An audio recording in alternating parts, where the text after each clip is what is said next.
पश्चिमी उत्तर प्रदेश की राजनीति में एक बार फिर हस्तिनापुर का नाम सुर्खियों में है। महाभारत की भूमि, द्रौपदी के श्राप की कथा और चुनावी समीकरणों का संगम इस बार चर्चा का केंद्र है। नगीना से सांसद चंद्रशेखर आजाद। सवाल बड़ा यह है कि क्या चंद्रशेखर आजाद 2027 का विधानसभा चुनाव शापित हस्तिनापुर सीट से लड़ेंगे, और अगर लड़ते हैं तो क्या यह सिर्फ एक सीट का चुनाव होगा या पश्चिमी यूपी की राजनीति का बड़ा संदेश। हम आपको बताएंगे कि इस सीट पर चुनाव लड़ने वालों में पिछले 4 चुनावों का विशेष रिकॉर्ड क्या रहा है।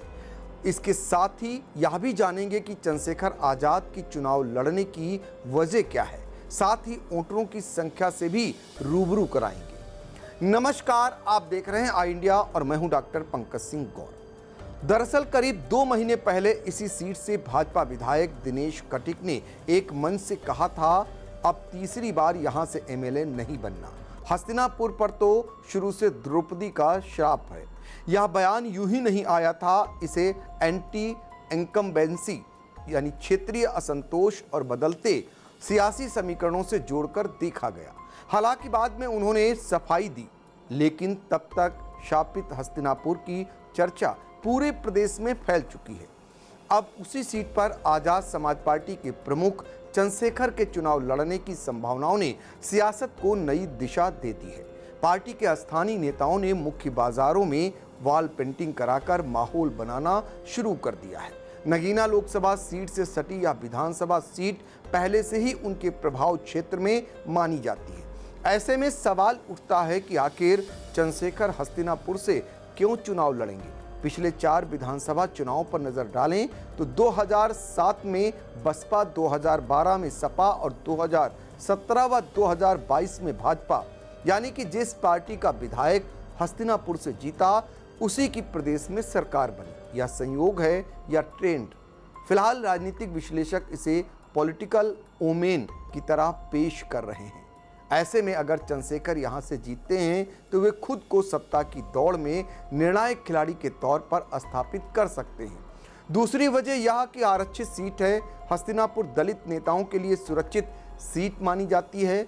यहां दलित वोटर करीब 35% है, मुस्लिम 23%, ओबीसी 19% और सामान्य वर्ग 13%, जबकि अन्य 10% के आसपास है।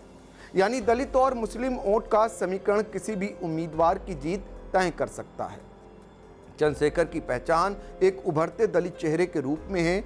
नगीना से जीत के बाद वे खुद को प्रदेश से बाहर भी स्थापित करने की कोशिश में है। ऐसे में एक और आरक्षित सीट से जीत उन्हें राष्ट्रीय स्तर पर मजबूत संदेश दे सकती है।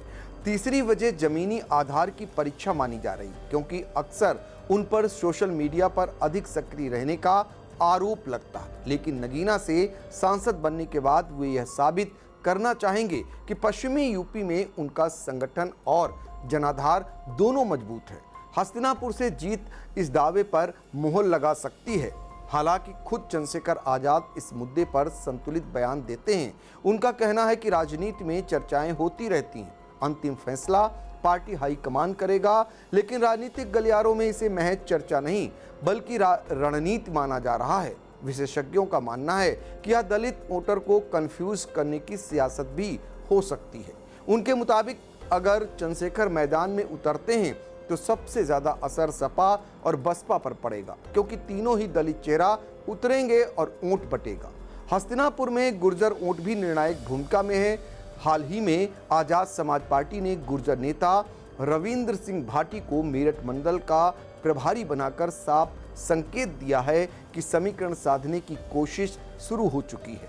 दरअसल 2027 का चुनाव केवल सीट जीतने की लड़ाई नहीं होगा, बल्कि पहचान और वर्चस्व की भी जंग होगी। सपा प्रमुख अखिलेश यादव पहले ही गुर्जर नेताओं के साथ बैठक कर हस्तिनापुर जीतने की रणनीति बना चुके हैं। भाजपा के सामने एंटी इनकम्बेंसी की चुनौती है और अब चंद्रशेखर की संभावित एंट्री ने मुकाबले को त्रिकोणीय ही नहीं बहुकोणीय बना दिया है। सबसे बड़ा सवाल यही है, क्या एक सिटिंग सांसद विधायकी के लिए इस्तीफा देंगे या यह महज राजनीतिक दबाव बनाने की चाल है।